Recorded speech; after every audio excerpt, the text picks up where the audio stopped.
All right, welcome back to another episode of How I Franchise This. Today we are joined by probably a familiar face to many of you, Brian Beers. Thank you, Brian, for coming on. And I want to go ahead and turn it right over to you to introduce yourself and share primarily which brand that you work with today or the number of brands that you work with today. Yeah, sure. So I've been in franchising my whole life. I do a lot of different things, but we're first and foremost an operator. We own, I mean, it's hard to keep track because of territories and stuff, but somewhere around 50 franchises. We'll do somewhere around, over 50 million in revenue this year. The bulk of it is in Midas auto repair. So that's the business I've been in, almost my whole life. We have 35 stores in that business, 200 plus employees, and the bulk of the revenues there. But then over the last, pretty recently, we've expanded into some other concepts in the home service space. And so that's like our core business. And then I help people buy franchises. We help them scale them. I invest in franchisor. I'm an advisor to multiple franchisors. So I touch in a lot of different ways. So I mean, you're like Mr. Franchise essentially. You've been around it. You're involved in it as an operator, an investor, an advisor. Where did it start? I know there was some part of the story, with your dad purchasing a Midas back in the 70s. What's your first memory of franchising and how did you get into, this world? Yeah. Yes. Yeah. My dad was a franchisee with Midas. He started when he was 22 years old with my granddad. They bought their first shop in 1976. And we still, I own that shop today. And yeah, so it was really the only really job he had was him and my uncle was his whole career. And so, as a kid, like, my dad was an entrepreneur, right? I saw him work hard and, he was very active in the brand. Like he was on the franchise advisory committees. He was go to the conventions. Often, we as a family would go to some of these conventions. I remember, going to Vegas and Phoenix and some other ones. And so then, and I worked like as a kid in the shops, like a little bit, like sweeping floors and moving inventory and stuff like that. And then I remember when I was like probably 16-ish, I worked in the office. And so we had, doing accounts payable, which was like super boring, but like, reconciling, parts that we purchased versus, whatever we got billed. And so anyhow, so he was in it. And then, after college, I joined the business in 2010 as just somebody who would just to learn it from the ground up. So I started working in the shops as it was called a service writer. So it was like somebody who, estimated the jobs and presented them to the customer. And so I just did that and I just kept working and kept learning. And, my dad and uncle had been in it for a very long time and they were getting tired. They were going to sell the business if I didn't, if I didn't join and breathe some new life into it. And so I did that. I learned it. And then eventually, we started having success. I eventually took over as, kind of the leader of their business. And then in 2016, my brother had joined and together we bought our first two franchises that was like completely on our own because we were ready to kind of go off. And when did it click for you, like as an individual, that you're like, I'm going to do this, I'm going to join the family business? Or was it kind of like, hey, this is a summer job growing up, it's a high school job, I'm going to go do my own thing, I'm going to go work in corporate America? Or were you always like, I'm going to be an entrepreneur, I'm going to work for the family business? Yeah, I mean, I've always been an entrepreneur at heart. I've always been a hard worker. I had to, I wanted to work in the shops and in the office. Like I wanted to make money. I've read all the books, of, Warren Buffett and these different guys. And, in college, I was really into like software development and I made like web apps and stuff. And I had a job I went to school in Miami. I had a job on South Beach with this software company. It's pretty cool. I didn't know But that. yeah. And so I always wanted to make money and work. And at the time, I was into technology. I've always been into money and finance. If I didn't do that, I mean, I wanted to live back in Philadelphia and just because, friends and family and I'm a big Eagles sports fan and stuff. And I didn't really want to move to New York. I didn't really want to move to like other places. And so I figured, yeah, let me see if I can like breathe some life into it. Like, because I knew that if I didn't join, they were going to sell it. And I figured, hey, it's an opportunity for me to like kind of see what I can do. Yeah. So, And so you knew at an early age, like, hey, I'm gonna be involved in this. I'm gonna try to take it to the next level. There was this ambition to go beyond what yeah. it was. Yeah, that I could do something to it. I mean, at the time, like I was into technology, I was into websites, I was into like getting these guys in India to make 3D models of, how a car works and stuff, figuring, hey, well, what if we could like sell, we could increase sales by showing someone on an iPad, like how a braking system worked. And then that would help build trust and sell jobs. It's like a lot of times like that's the stuff that I was thinking about, was how could we leverage technology and different things to sell more, right? Was there ever, so this is a random question that you kind of sparked, was I was talking to someone the other day and they said sometimes franchising, you're still an entrepreneur, you're still a business owner, but there are systems and playbooks and things that you really do need to follow because someone before you has figured a lot of this stuff out. And there's not as much room for that pure kind of raw innovation. As you had those ideas, like, what if we built these 3D models and we brought this in? Were you kind of just like bright-eyed and bushy-tailed and younger and thought, hey, I can do this and the Midas will love it and they'll just roll it out to all their stores? Or did you know and have that kind of awareness at that early age that, hey, I might have some of these ideas that I might have Yeah. to temper if it's part of a franchise system? Or is there room for that kind of innovation? Yeah, so I think the thing that people don't realize is that franchising operates on this like spectrum. And on one end, you have very strict rules. So, right, if you're a McDonald's franchisee, right, or any fast food, like the food has to come out the same, right? So like there's very strict protocols in terms of, advertising and price points and uniforms and systems and process. And so there's still innovation, like, the Filet-O-Fish, the Big Mac, right? They were all created by franchisees. Uh, the Munchkins were created, Dunkin' Donut Munchkins were created by a franchisee up in Boston. So like even within those systems, there's room for innovation. And a lot of times the franchisor is encouraging innovation. But within guardrails, right? Like it has to fit with the kitchen and the model and et cetera. And then on the complete other side of the spectrum, there are franchises where you have a lot of, flexibility in terms of what you focus on, how you price it, the like how it looks, how it feels. Like they kind of give you this like box, but then it's your kind of like they give you a blueprint, but then it's your goal to like how you build it, what it looks like, right?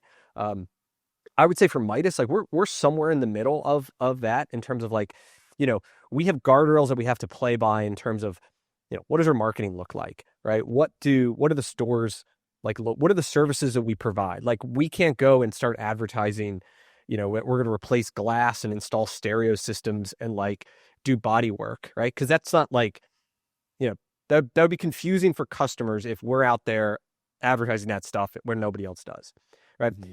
But within the system, but within the box that we can play in, we have a ton of flexibility. Like in terms of what do we want to promote? So like I'm really big into consumer financing, for example, for multiple reasons. But the main one is that customers who use our financing spend 4 times as much with us over the course of a year than a non-finance customer. And they visit us more often. They spend more money. It's because we help make a large unexpected expense affordable. And there's multiple ways. There's we have financing programs for people with no credit, medium credit, bad credit. We have like whatever. We have like personally taken the opportunity to find some of these vendors that we can use because they're just payment processors, right? It doesn't matter how we get paid to them. And then we can promote in our advertising some of these payment plans. We can make it a focus with our guys to say, this is how we sell jobs, right? We talk about payment plans. So similarly for like using a technology like 3D modeling, like as long as it's part of like the process. So if our guys are using an iPad to show something, there would be no problem with that. Because it's still within the bounds of what we're doing, which is like fixing cars. It's just part of our sales process. Now, if other franchisees, if it worked, I would have sold it. Essentially, I would have said, hey, other franchisees or Midas corporate, if you guys want access to this, I'll sell you for whatever, $100 a month per shop or something. In the end, I ended up not pursuing that. And now there are other companies out there that make 3D modelings exactly what I was thinking and sell subscriptions to it, that are like, third-party vendors. That's fascinating. Okay, so there is plenty of room for innovation. I usually tell people that same spectrum, like a Chick-fil-A. Yeah. You might sneeze the wrong way within the store, and you're out. There's a penalty, and others let you innovate a lot more. When you brought up the consumer financing piece, I think that's fascinating, right? It's like it's an additional revenue stream, it's additional opportunity for the business, but it's also opening up the ticket size. Have Yeah. you heard of a company called Hop Drive? No. It's they're working with auto body shops to basically take your car from your house, bring it to a Midas or the car dealership so that you as an individual don't have to sit there and wait. And they've found that the ticket size has 2x or 1.5 to 3x as a result of just the pure waiting, that you don't want to do if you're there. And there's these other things that have to happen to your vehicle.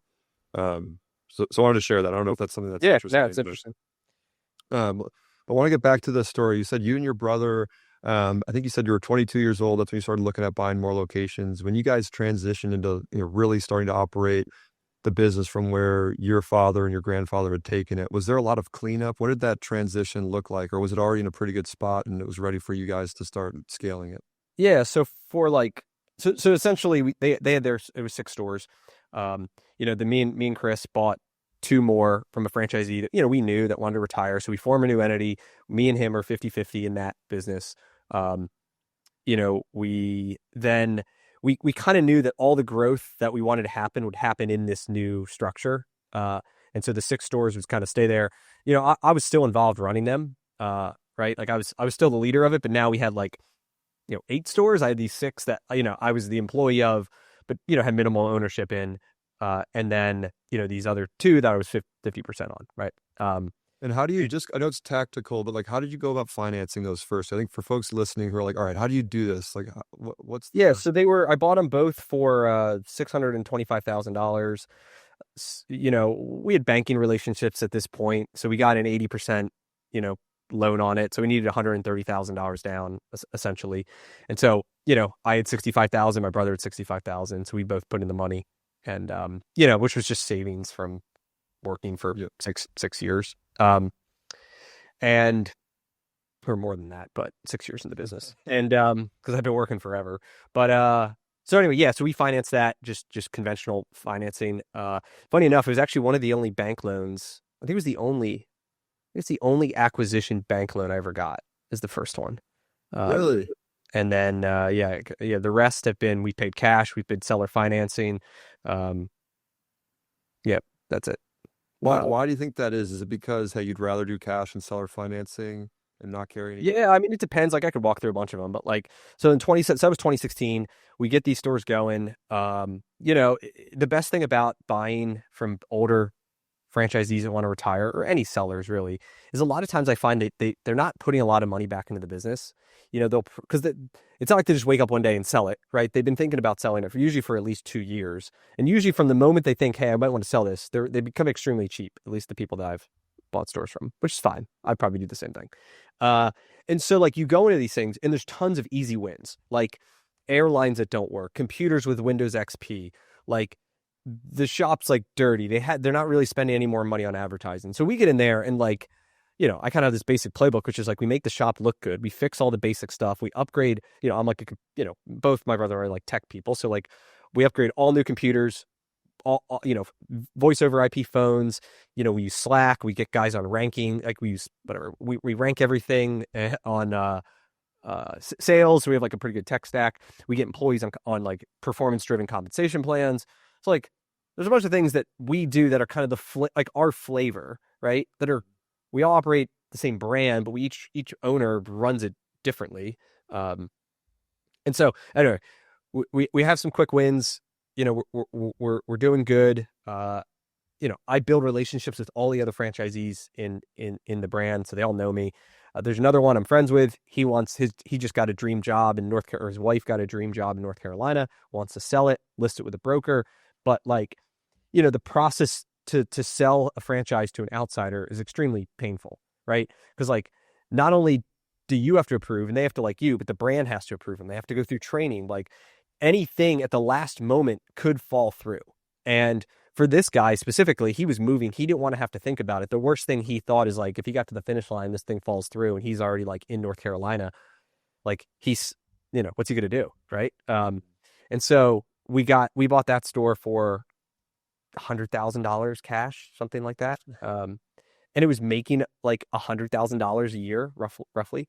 And so, 100% ROI on that one. Yeah. And he was like, listen, I mean, we're still friends, but like, he was desperate to get out, and he knew I could close. And and we were friends, and he didn't mind giving me a deal on it. And he knew I'd take care of his people. He knew I'd, uphold the reputation. So we get that one in 17. 2018, what comes along, we find a store that's closed. So it was a closed Midas shop, been closed for 4 or 5 years. And, it was like kind of this fear of like, all right, do we think like there's a lot of competition? How are we going to do? We end up signing the deal, open the place. We get a line of credit for 150,000 from a bank. Because we have some good cash flow going now, and open that one up. So no money out of pocket. We get that fourth store for me. And then the one that like changed it all was 2018. So it was similar. Another franchisee wanted to retire, older guy, been in it for years. He'd known me for years, in Philly, West Philly, and it was similar, making about $100,000 a year, like with a manager and stuff in place. He comes to me and says, here's the deal, Brian. I want to sell it. I'll sell it to you for $350,000. Just pay me $50,000 down, and then just make monthly payments of $3,100 a month. And then you owe me a balloon payment at 5 years. So basically, finance a thing in a 10-year AM with a 5-year balloon, to be like technical. And he brought this to me. Like, I had no idea this thing even existed. And I'm like, all right, so I get to take this shop over for $50,000. And I just make payments to you. We have no tax returns, no banks, no like whatever. And he's like, yeah. And so we did the deal. And so I took over that store in November 2018. I think it was November, December, something that time. And we get in there, and we fire the entire team in a month. They're terrible. Like the managers goes to a strip club and a casino every night and sleeps in his truck. And then like all the mechanic, like really bad. It was just bad. And the phone's ringing off the hook, and customers are like, we're trying to pour into the store. And we've got this like this ragtag crew. And so, we've got this group of stores, right, already. And so immediately we pull one of our best managers and one of our best techs over to this store, because we said, hey, this place is a gold mine that just needs a really good team. And like, we've got some really good people over here. And so we're going to move them. We're going to move them to the store. And I think that's one of the best parts of, growing a multi-unit business is you create these synergies. And one of the best synergies is your people, is your talent that's on your team. And sometimes you have people that are underutilized in another location that can shine in another. Sometimes you have people driving an hour to somewhere where like over time it's not going to work out. And then you buy a new store, and now they can work 5 minutes from their house. Like, there's a lot of like synergies with marketing, with people, with vendors, with like customer experience, all these things. Like, so the bigger you can, the bigger area that you can own, just you create so much more synergy. So anyway, we pull over these guys, and we invest a bunch of money in the store. We like same playbook. We renovate it. We fix a bunch of equipment. We do our thing. We probably spend another $100,000 in it over the course of like 6 months. But all paid with cash flow that it was generating.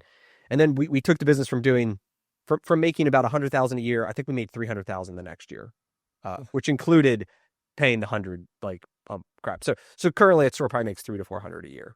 Wow. Which was like more than what my other stores were making combined. And so that just like unlocked so much from us, because we like, A, the seller financing thing was really cool. B, we realized that these stores can make a lot more money than we thought they could.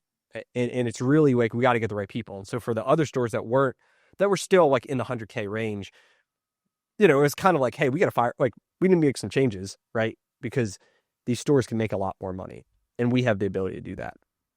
So.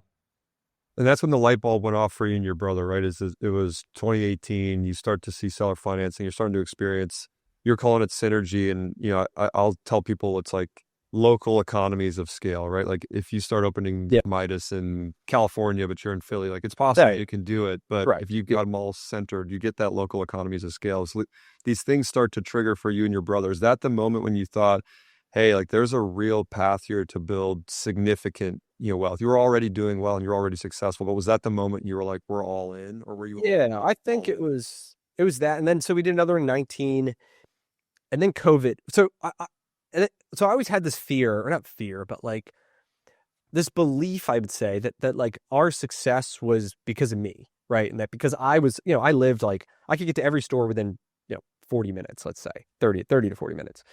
And like, I was in the stores every day, and I was highly involved, and like, I was very hands-on. And I felt that like my success was because I was very hands-on, because that's how my dad was successful, right? Him and my uncle, they were very hands-on. And then I was very hands-on because that's what, like, that's what I learned. Um, and so I always had this fear that like, oh, if I had stores in another market, I couldn't be there every day. We wouldn't do as good. Maybe we'd even lose money, and like it would look bad for me. And I'm like, I want to win. I'm competitive. I didn't want to see my name, at the bottom of the list of whatever. They have a lot of stores, but they don't really make that much money, right? Because they're not like they're not that good. And so I don't know. I had that fear, and it held me back from years. I mean, I said no to multiple deals that I wish I did. That another franchisee did that, would probably be doing another 10 million a year in revenue if I said yes to these deals. And so COVID comes, and during COVID, like I physically didn't go to the stores a lot. I had young kids. I didn't I didn't want to get sick, whatever. But we figured out more that like, we set up these, more virtual, right? So we get all the stores set up with like fax machines and to handle mail. We get webcams in all the stores. At this point we had been hiring some district managers who were the people who were like in the stores every day. But during this time, like we had success, right? Like we had, we had record sales through a period of time here. And for me, it was kind of this trigger that, all right, like we can grow and we can succeed, and I don't physically have to be there. But that doesn't mean I'm not, mentally involved. Like I still know what's going on. I'm still talking to the people. But we're doing it virtually. And then I think that was the point that we realized, all right, if we can do it here, and even if I have a store that's 15 minutes from my house and I don't physically go there that much, like why does it could be an hour and a half away. It could be 2 hours away. Like what's the difference, right? Yeah. And so that's at the point that we started reaching out to the other owners who said, who we kind of had on our radar in these other markets that were, next to us, but not in it, and trying to buy them out. How far away is the furthest store from you now? 2 hours. And is there a limit for you guys where it's like, hey, if we 2 get on a hours. plane, we're out for 2 Yeah. hours? Yeah, we don't have any plane ride stores. We've thought about it. We've made over the years, I've made offers on stores in Florida and St. Louis and other markets. None of them worked out. I didn't push them that hard. But anyway, so then we ended up buying these 7 stores in New Jersey, a group of 5 in an hour north of us, and it's called Allentown, Lehigh Valley. And then, so we kind of had these 2 pillars, and then we just filled in, right? Then it was like 1 store, 2 store, 1 store, 2 stores, all within those markets that we already had presence in district managers, and we set up all these structures. And even now, like our plan now is not plane right away, but we could go an hour, we could go 2 hours west of us. We could probably get 7 more stores in that direction, all from scratch, but we could. And honestly, a lot of money's to be made in just growing our volumes. I think for years, my goal was, acquisitions and buy more stores. And then now it's kind of shifted to say, we'll do 50 million, let's call it, this year in revenue. I think these same 35 stores could be doing 70 million and making more money than if we had 100 stores, right? What do you think some of those levers are? Like, where is it? Just more marketing? Is it? No, it's people. It's better people, better process. Marketing helps. Like, we get a good ROI on certain avenues, but a lot of it's process. When we look at like, how many phone calls we get and just the ratio of people that come into phone calls, there's like a problem in the industry, and I don't know too many details, but like in the auto repair business, I guarantee if you called right now 10 shops and said, hey, I got a problem with my brakes, can you guys look at it? Many of them will tell you no in some indirect way, to say, oh, we're too busy, or oh, you're gonna have to drop it off, or oh, Johnny's out sick today, or can you need an appointment for next week, or there's this like, I don't know. It's in every automotive shop. It's like an industry problem, but there's this sense of that, like a lot of the people, whatever like they're currently facing in the stores, that is like their perspective for like that blinds them to the fact that like it's only noon, and like, even if we're packed right now, by 3:00 we should be able to check this thing out. And just because someone needs to check it out today doesn't mean it needs to be fixed today, right? Like, I don't know. There's a lot of like things that we're industry wide. It's not just our team, and we're getting better at it. But the ability to say yes and say no, come on in, say yes, fill up the bays, stack the thing, and then figure it out. And we have friends that do that. When we look at like the best shops and the most profitable businesses, uh, they are finding ways to say yes. And so we are learning those techniques and implementing them. And so that's how we grow it. Yeah, it's smart too, because I mean your cost basis is already there, the team's there, the infrastructure is Yeah. there. It's how do you get a little bit more efficient and some of these speed to lead things. There's new technology now where you can talk to people, within a Yeah. day. Using AI, fixing cars faster. A lot of times, like, you know, a car will be tied up on a lift and we're waiting 3 hours for parts on it. And it's like, just put it back together, get it out. And then so we can use that lift to like fix the next car, sell it. When the parts get there, we shuffle the next one. Right. So it's like, there's like a bay management kind of game, which takes like effort versus just, let me just like, I'm just going to sit here and wait. Right. And so that's, I don't want to get into too like operational stuff on the auto repair, but like that's kind of the stuff. So, but that's like what's being discussed within the franchise, right? Is how do we get more cars? How do we say yes to more people? How do we as a system look to some of these competitors who are doing, 3 times as much as us in terms of revenue, and they have the same number of bays, right? And trying to learn from those people and then figure out how do we apply them to our system. And, Is that a that's conversation that you're having with other franchisees, or is the franchisor involved as well? both. Yeah, both. I think one of the best qualities of a strong franchise system is a strong community of franchisees. And so for Midas, I mean, it's the brand's been around forever, right? There's a lot of legacy, not a lot, but there are a number of good, legacy people like me who've been in it for a while. There is this like culture of sharing. And so for us, like we have a very strong owner community.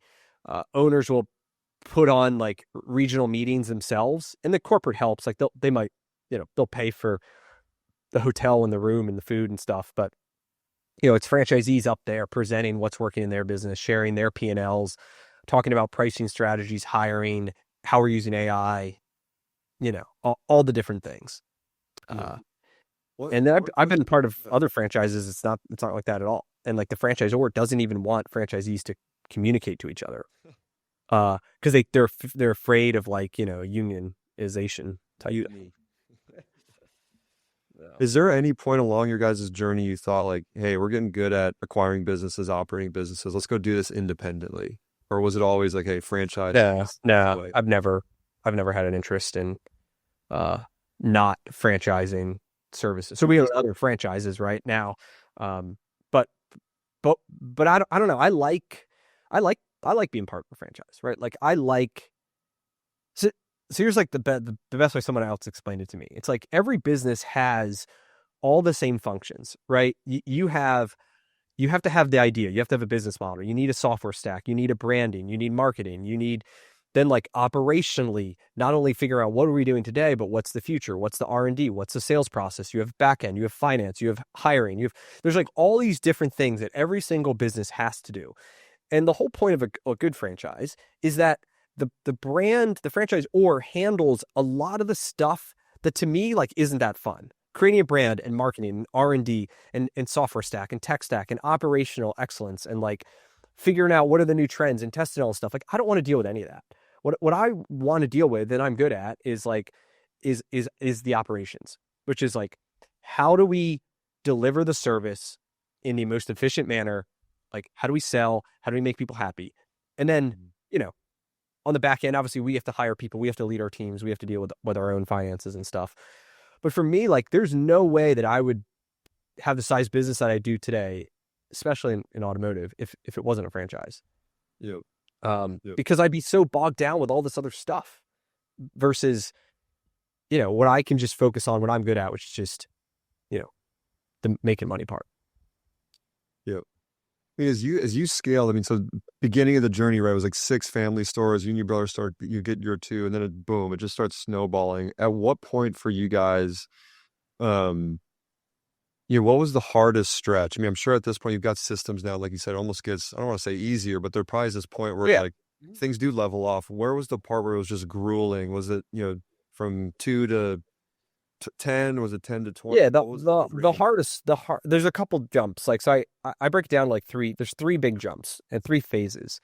And the first phase is I do it, right? So it's like I do everything myself. So for someone listening who's just buying their first franchise, like you should start as I started, which is like in the business every day, you have to learn every part of it. Like, so I can't fix cars. Like, I'm not a mechanic. I'm handy, but I'm not like, I've never been trained on it.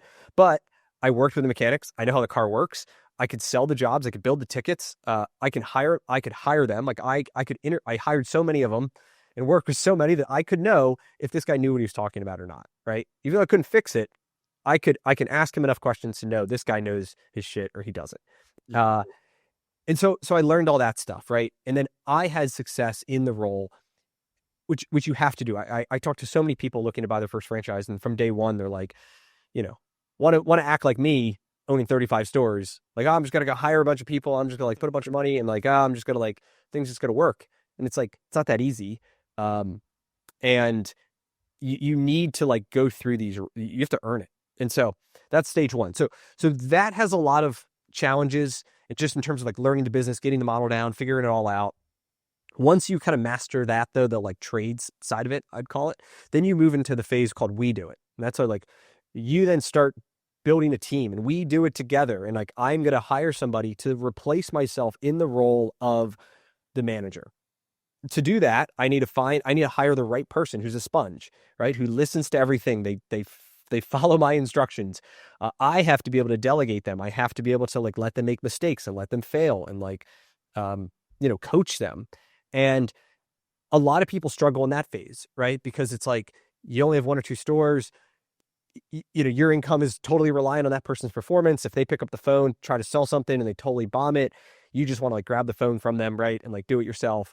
But that doesn't help them learn how to do it, right? And so that for many people is that phase that is extremely difficult just because you got to hire the right person. And maybe you hire somebody and they're not the right person. You spend 6 months or a year thinking that they're going to make it and they don't. And now you have to start all over again. And right. And you're like, I just should just do it myself. And I think a lot of people get stuck in that trap. And I mean, I don't know if there's like any shortcuts from it. I mean, I've hired a lot of people. I've fired a lot of people. The more I hire and the more I fire, the better I got at identifying up front, like what were the red flags that I should have noticed last time that this time I'm going to get right. And for many people, they're just, I don't know, they get analysis paralysis. They don't want to make the change. They don't have that sense of urgency versus like, I'm kind of like, hey, I'm going to shoot. If I miss, I'll just like aim hopefully a little bit better next time. And I'm going to shoot again. And so the we do it phase for many people is a challenge. But then once you can graduate and you're like, all right, these people are doing it, they're learning it, then they can move to they do it, where now it's like the team is able to, open up the shop, estimate the jobs, sell the jobs, collect the money, get the 5-star reviews, do a great job, and I have no involvement. And for a lot of franchise owners, once they can actually see that happen, like from end to end, they have no involvement and they made money, and quality was there and all that stuff. That's usually the light bulb moment to be like, hey man, this thing works. I've gotten it up. I have this team. If I can bottle up this one single team, we can do it again, right? And so now I'm going to try to take the second location. I'm going to take maybe my number 2 guy from my second location and get him to be the number 1 guy in the first location of the second location, right? And then same thing, like we're going to work to build his team. And now I've got 2 teams that they are doing it without my personal direct hands-on involvement. And then that cycle then just continues. So like for me, it was like, I ran a store to like, I have a store manager to now I'm like the district manager, right? Overseeing 5 stores, let's call it. Yep. But then that cycle for me repeats at the district manager level because I was the district manager. I had to learn how to do that. Then I was like, all right, well, I'm going to promote somebody. So because I didn't want to be in that role forever. So like, we are going to be doing it together. So like, you handle, all the stuff I don't want to do. I'll handle the bigger stuff and then I'll teach you how to do it. And then eventually, it graduates. So now the district manager is doing it without me. And then once I have a pod or, a district, whatever, that has 5 or 6 stores and a guy leading it and I have no involvement, then if I can have 1 pod, I can have 2 pods, right? Now I can go and buy more stores, open up more stores, whatever it is. Same, just repeat my process of maybe in the beginning, I'm the one as the direct point of contact. We get them going, we get somebody promoted. And then that cycle again repeated for me as the COO. So now I was the COO and I had 4 district managers, right, that all were reporting to me. I did it myself. Eventually I hired a new COO. We did it together. And then eventually he did it without me. And, now that person is the CEO of the Midas business. So I have no involvement in the day to day.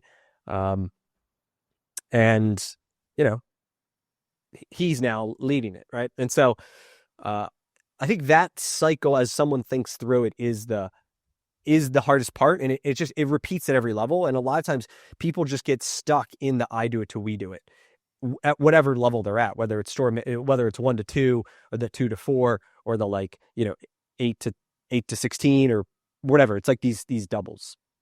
Mm-hmm. It reminds me of that training methodology that's like, I do, you watch, I do, you help, you do, I help, you do, I watch, and then it's eventually you do it on your own. And sounds like a very similar framework where you can help graduate people through, this process that at first seems terrifying and cumbersome and, complex, but as you get into it, it becomes pretty normal. But at first is this huge, scary, leap. Yep. I was going to ask you too, was there, as you're scaling, was there a specific process, hire system, that really unlocked things for you? Or was it that framework that you just went through? Like, was there a specific process, tool that you guys discovered, hire you made? I mean, we've tried, EOS, we've tried some of these business frameworks. We're not tight on any of them. I mean, the biggest hire for me has been, Colin, who's my CEO now, who runs the business, which is what has allowed me time to then build everything else that I'm building, right? Which is why I have time to sit here and talk to you, and why I'm, building a social media following and a YouTube channel, and all the other things we talked about in the beginning in terms of being an investment advisor, and I've got obviously big a vision of what I want to create. But even that, none of that happens unless I have a very solid team who is leading the business, because the issues don't stop. Someone else just handles them.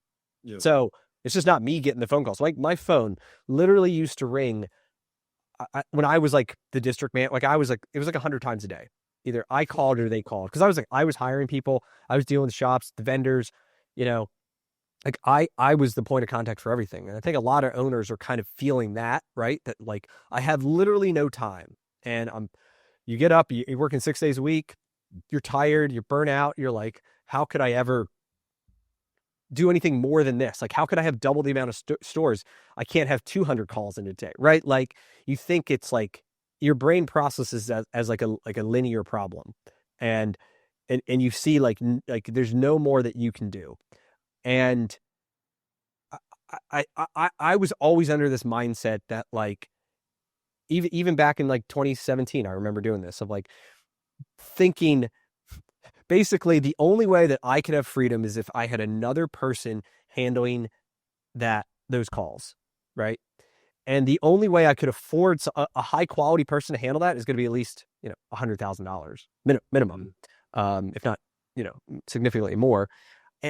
And so that it's so say you're in that role and you have a couple stores and you're like, I need to hire that $100,000 person to take some of these off my plate. But it's maybe you're making 300 at this time. And it's are you willing to give up a third of your direct, profit, your direct take home to somebody else? And for a lot of people, it's and then what if it doesn't work out? What if that guy's not right? What if I spend 3 months or and I pay this guy $30,000 or $40,000 and it's a big loss, and that's a huge chunk of your income. And so I've always been in the mindset of, all right, well, what if I could buy another location? So say I've got 4 stores or 5 stores, whatever, and I could do one of these deals that's making $100,000, and I'm able to buy this thing that makes 100, and at the same time I hire the guy. So in my mind, at least, that new $100,000 is going to pay for that guy, right? But now I got this guy, so I am making the same amount of money, but now I got this guy who can then take a bunch off my plate. He'll be in the stores more than I would be in the stores, and then I can focus on the growth, which is how do I build more relationships with all these other owners? What are the opportunities in our P&L to squeeze more margin? What are the marketing opportunities, right? There's all these other things that fall by the wayside when you don't have time and the bandwidth. And so that is a lot of what I've that's a lot of how I've thought about it, is that next best hire. It's like, how much more do you need to make? And then if you can get it through an acquisition, and then at the same time you do it, and then now it's like, if it feels better. Let's just put it that way. Yeah, I think for people listening to, or maybe, across 10 units, it might feel too far and too foreign. Think about things you do in your personal life. Like someone listening that hires a cleaning, person, it's you spending and investing dollars to get your time back to do higher, either levered or higher valued things, and that doesn't have to be business all the time. It could be spending time with family or whatever it may be. But I think what you're describing is it is tough for people to make that decision to let their part of their baby go, and on top of it paying money to do it. But you're a living example of this creates so much leverage when you're willing to make that decision and ready to find that right person that unlocks the next level for you. Yeah, even for me, I mean, I've gone through multiple people in that district manager role that weren't the right people, and we parted ways. I fired them, they quit, but he, but like that's okay too. And I think a lot of times it's like the people that get you here won't get you there. And for me, it was like we made these hires, these people helped us get to a certain level, but at a certain point we outgrew them, and I needed to level up and find higher quality people. And and I've got that team now. Like the team I have today, I think could get us to 100 million in revenue in that one business. So there. That's incredible. I was going to ask you, you kind of answered some of it, but it's probably a different answer now than it was a few years ago. But when you were really in the thick of it, like you're CEO of the company, you're scaling all the, this very complicated, fast moving, high revenue, lots of people business. How did you not burn out? Like, how did you keep yourself sane where you feel like you're kind of a little bit in the business, but mostly working on the business, and you're starting to get pulled into this direction of doing content and you're starting to step out? Like, how did you manage that just volume of work? I don't know. I mean, it's my biggest passion. Like I don't have that many hobbies. I just started trying to golf like a couple years ago. Good luck. And so like for me, I love it. I love the game. It never really felt like work. Like I'd want to be like, I'd enjoy pulling up the spreadsheets and figuring out how we can make more money on a Saturday morning, right? Or an evening. Like for me, a lot of what I do, like I love business. I love the challenge of it. I think that's the big part. It's what's the challenge? Like I get bored when it's not a challenge anymore. And so for even the Midas business, not that I conquered it, like we could be bigger. There's bigger guys than me, but it got to a certain point that I'm like, all right, like, we do well. Like I've kind of figured this out, right? Now I'm attacking content to say, all right, well, how do I build an audience? How do we help other people grow? Like, if we ever want to raise money, I haven't done that before. That would be a challenge, right? So like for me, it's chasing the challenge and the novelty of it. But even like I knew I was good at it, and I knew at the time like this could work. And the challenge was, well, how do I get this thing to a bigger and bigger number, to the point that I don't have to be the one doing this? And and then I you just do it. I mean, part of it is like it takes work. It takes 6 days a week. I mean, I'd be on Saturdays too. Like it was, like I said, all my friends are business people. Like I don't have any other friends that that aren't entrepreneurs that own businesses that are just like me. And it's just like my life, but I love it. It's what I love to do. So, Do you think that that's learned over time? I talk to a lot of people about this. Like, you develop a passion or develop this desire to work, 6, 7 days a week and find fulfillment and joy in it? Or do you think it's learned over time and like getting the reps of being in it? I've always had an addictive personality. Like I used to play guitar. Like I would obsess over playing guitar when I was in high school. Like I obsessed over playing guitar. It's like all I wanted to do. Right. And then it was software. Then college, it was software development. It was like all I wanted to do was learn how to program these things and like make these database driven apps. And I obsessed over that. And then I stopped playing guitar. And then now it's like, then it became, business, but then Midas specifically, like I obsessed over that. Right. And now it's something else has my attention. And, it's, I think it's part the challenge, part just like I get into something, but then what happens is everything else falls apart. Not everything else, but like, you know what I mean? Like people that are obsessive personalities, like you focus on one thing, but then that other thing that you used to focus on, you don't give it any attention anymore. And then it, things do fall apart. So for me, it was always like I needed to have somebody else who would be obsessive about it for Midas. So it's like I had to get out of the specific roles where people relied on me if I wasn't going to be all in on it. Mm-hmm. Right. And so I don't know, can you develop it? I don't know. I mean, it's how I've always been. I think my dad's the same way. I mean, he's got an addictive personality in terms of the things that he loves to do, whether it was golf or fishing or, it was the shops for many years. Um, and so I don't know. Yeah, my answer has typically been like you have like the freaks of nature though, like the LeBrons of the world. Like they're born with a bunch of freakish talent and desire, but they also have the work ethic on top of it. And the two combined, you produce this generational player. But there's dozens and dozens of others that have made it to the NBA that had some of the talent, but put in the hours and did the work and did the 1,000 reps, every day. And and so I think the answer is a little bit of both. But I think part of that drive, without that drive, without the desire, that initial spark, I think it's impossible to get your foot into the gym or the business or whatever it is to start putting those reps in to develop the passion and Yeah. fuel it. And I think people gotta like sometimes I know I make it sound easy, but like a lot of time, like there's a lot of work. And I think for some people, they either think it's going to be easier than it is. And then they get into it and then they get like punched in the face over and over again. And we're like, oh, this thing sucks. Like, you know, I mean, I don't even know how many times we've been sued for bullshit things or like dealt with insurance claims or whatever, almost running out of money and whatever. There's like all of these things, right? That anybody that owns a business knows that like come after you over and over again. And in the beginning, it felt like, not good. I remember the first time, we got Sure, sued. still does it, but you're used to it. Well, like you get sicker, you get thicker you get much thicker skin where you're just like, oh, it's just a Tuesday. Or like, you used to worry about, the first time we get sued, like, they want to bring a class action for this, like, whatever thing that we had no responsibility in. And it's like, I'm losing sleep over and think I'm going to lose the whole business. And at the end of the day, whatever, we settle for $5,000. It's like nothing happens. Right. Yep. Because we did nothing wrong. But like, there's things like that now, if that same thing happened, I wouldn't feel as terrible as I did back then. Right. And in general, that's a single example, but there's like tons of things like that. People quit. One of your key person that runs your most profitable shop texts you this long text. You're like, oh shit. Right. And, he's quitting. And you're like, well, this store makes, 50% of my money. And so there's things like that now, whatever, if that happens, we'll find someone else. Like I'm a lot less, I don't know, like emotional about it versus before. Yeah, you do sleepless nights and all that stuff.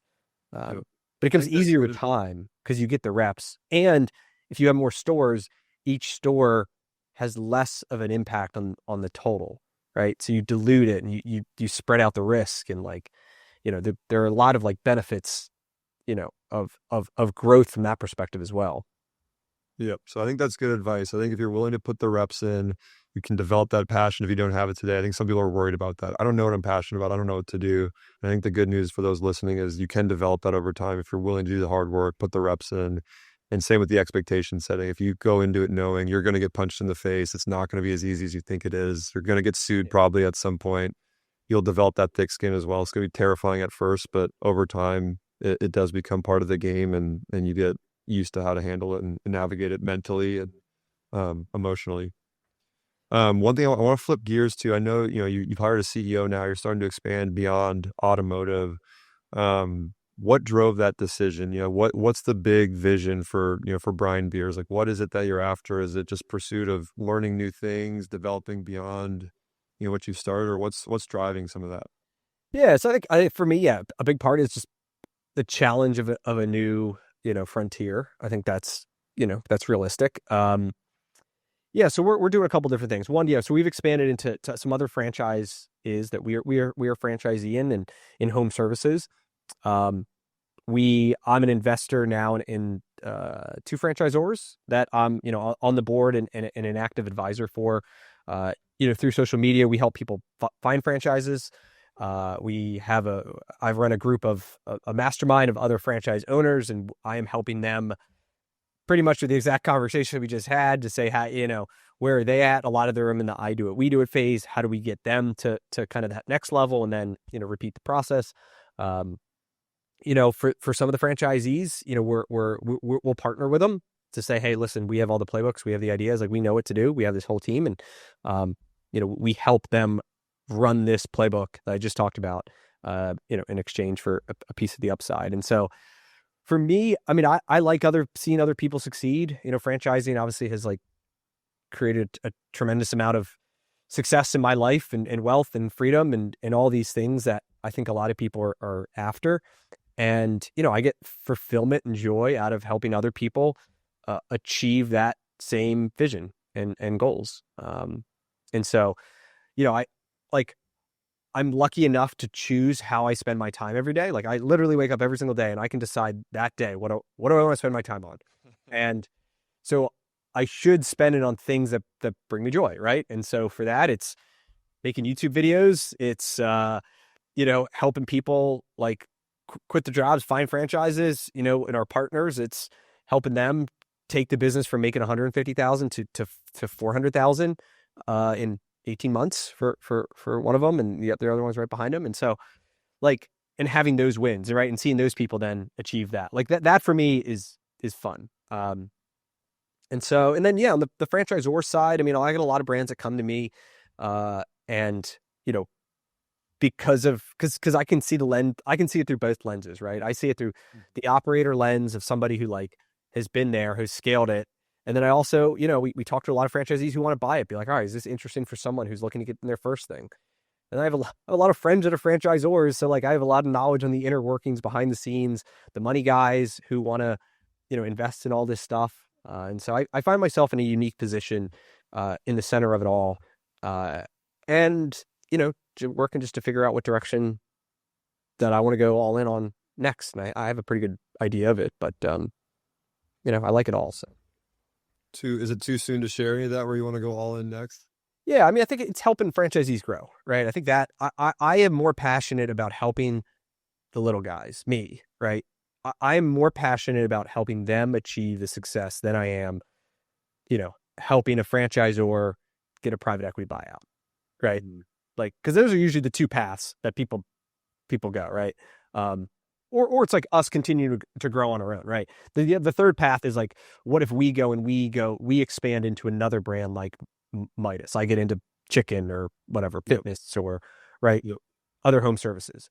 But a lot of that for me is like, well, if I'm signing that, I would rather find the partner who's already in that business, who knows it inside and out, like me when I had 3 stores, that wants to go a lot faster and a lot quicker. And then we have all the resources to help on like back office and, funding and seller financing and whatever, all this stuff. Because what I've learned is like, to be successful in a business, especially, or a franchise, it doesn't really matter. Like you need that person who eats, sleeps, and breathes it. Right. Yeah. And that was me for many years. And now it's our CEO. He sleeps and breathes, he's up at 5 a.m. trying to figure all this stuff out. Like he is just as passionate. But like, I think a lot of people think that it's passive, right? And that I can just buy this thing and it just like makes money. And maybe there's some out there that you can, right? But for the most part, they take work. And so like, if we got into other brands, like I need the people who are in those brands, who it's their business, right? They're the ones who are completely obsessed. They're little, they're Brian's 10 years ago. And I just know that I can help them go faster and further. And if I can get a piece of that, like, that sounds awesome. When you kind of analyze or decipher who you're going to spend time with, or which brands you're going to invest in or support with this time, energy, capital resources, how do you look at that? I mean, because at the beginning of our conversation, you're saying I'm indifferent whether it's automotive or not. Is it for you then? Is it more about the person and are they capable and do they have the qualities that you're looking for? What is it that's driving some of that mental framework for you? Yeah, so I think opportunities for acquisition is a big one, right? Franchisees want to sell to other franchisees. I've opened 3 or 4 stores now from scratch, but of my 35 in the Midas business, so it's just a way quicker path to cash. In the other brands that we're developing from zero, we're making progress, but it just takes way longer, which is fine, right? Like, I think there's going to be great opportunities. We're in artificial turf called Waterloo, in Texas. And so like, we are making a lot of progress with it, but it's, it is just it's a proven thing. If you can buy an acquisition, right, it can go faster. That doesn't mean there aren't acquisition opportunities in new brands.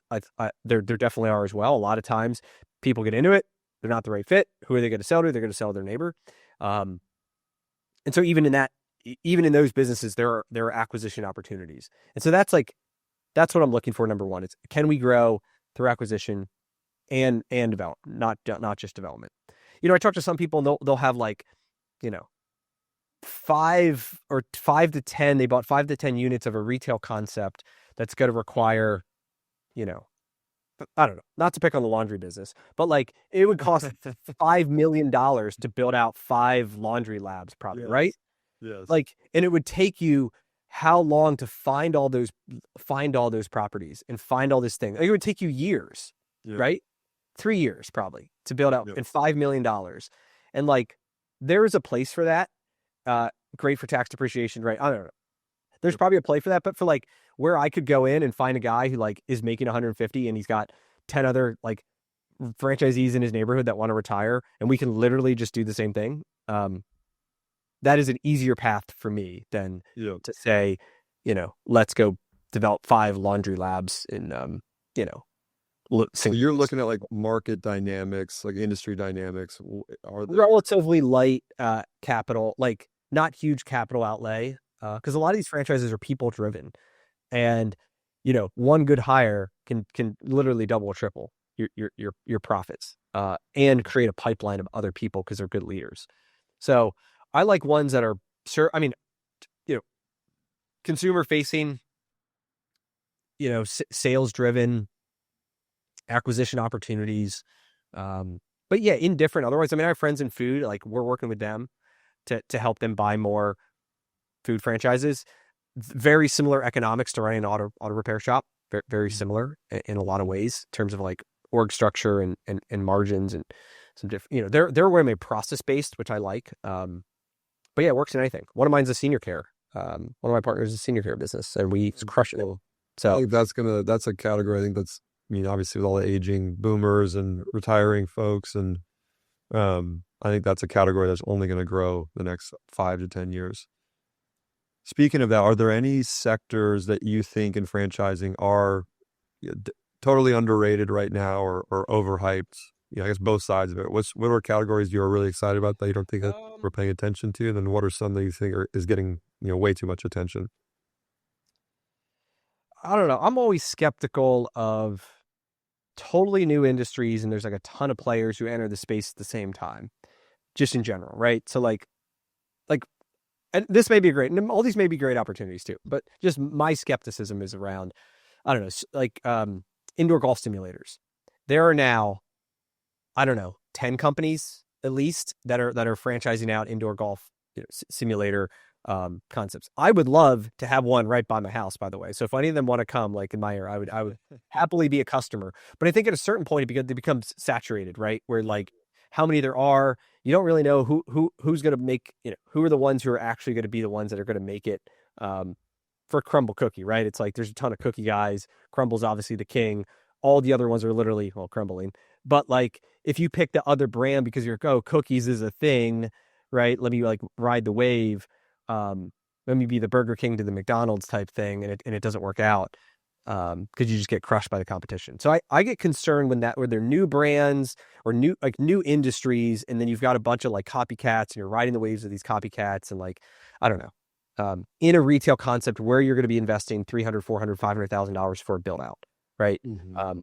It's just a lot of money and a lot of unknown factors. Yep. Ones I'm excited about, I don't know. I mean, I think like anything that like AI is not coming to steal your job is exciting.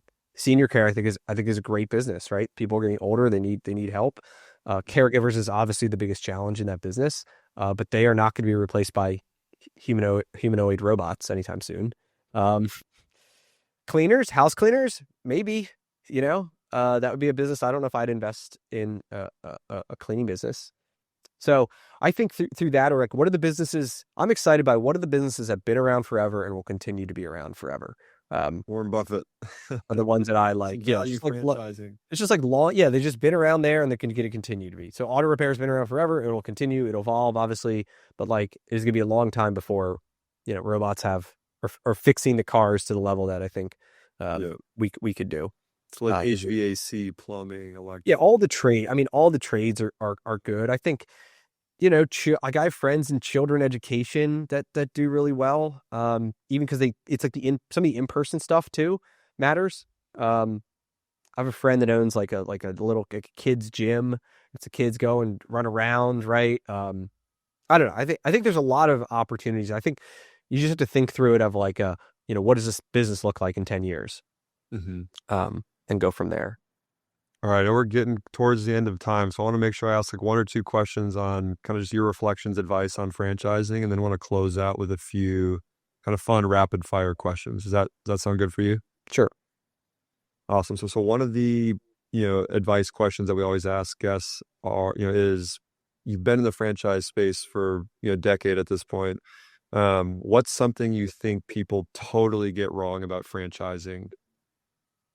Yeah, I think something that people totally get wrong is they think that like they are buying like you were buying the system and it's like they do it for me kind of thing versus like we work together. I think people have this conception that like if I own a McDonald's and my manager doesn't show up, someone from corporate's going to come and run the store, right?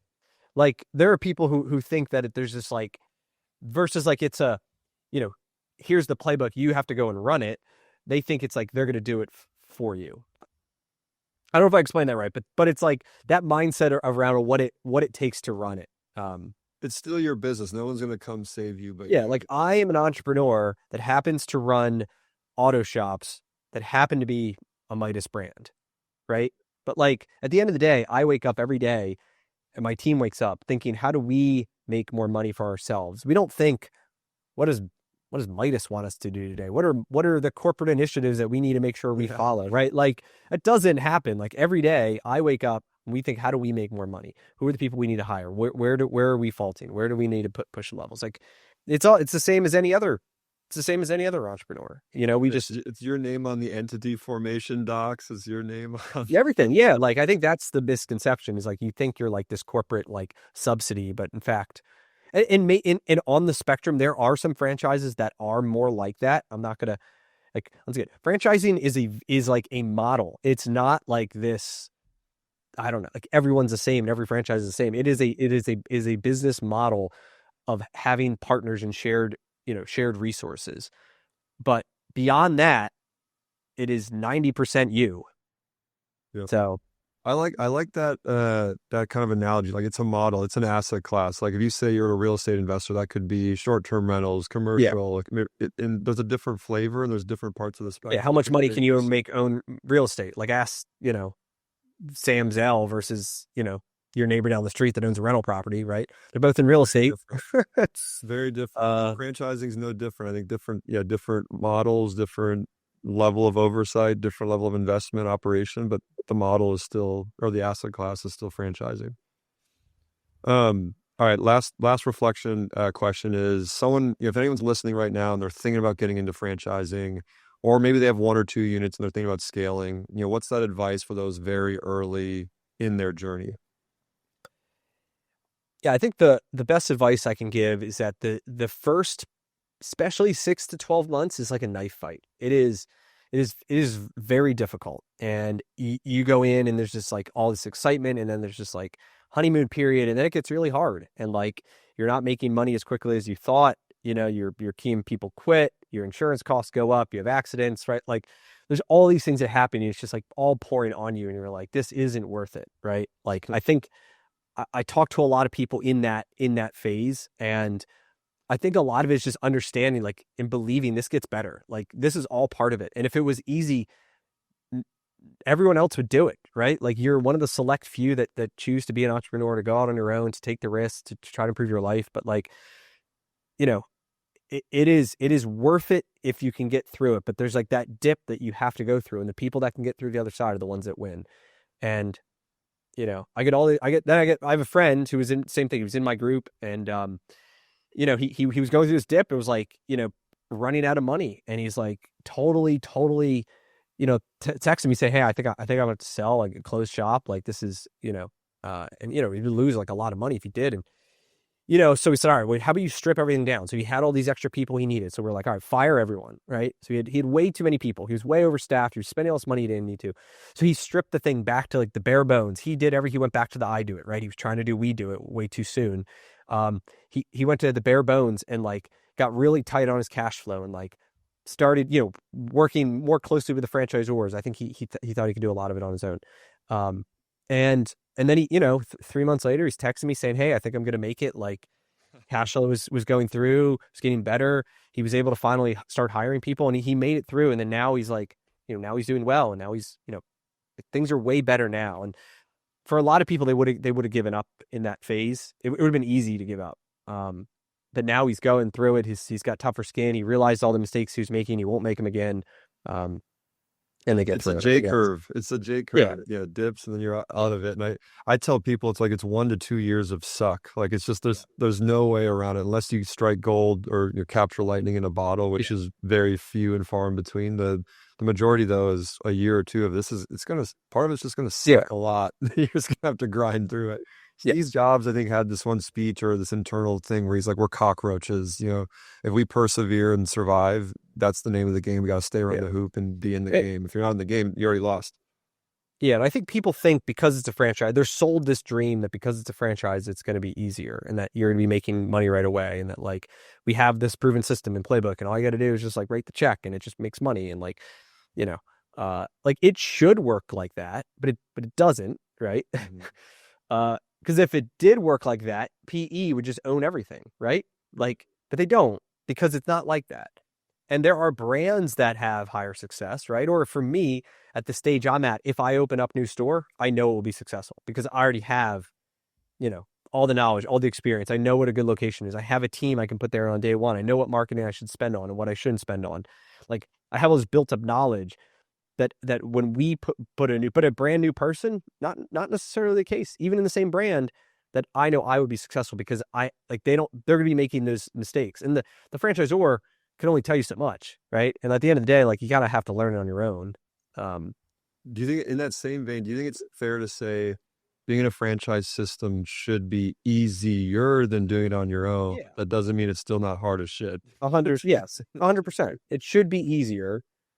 It's easier in different. It's just different ways. Like you don't have to worry about certain things, but then there's other things that, like you might have restrictions on.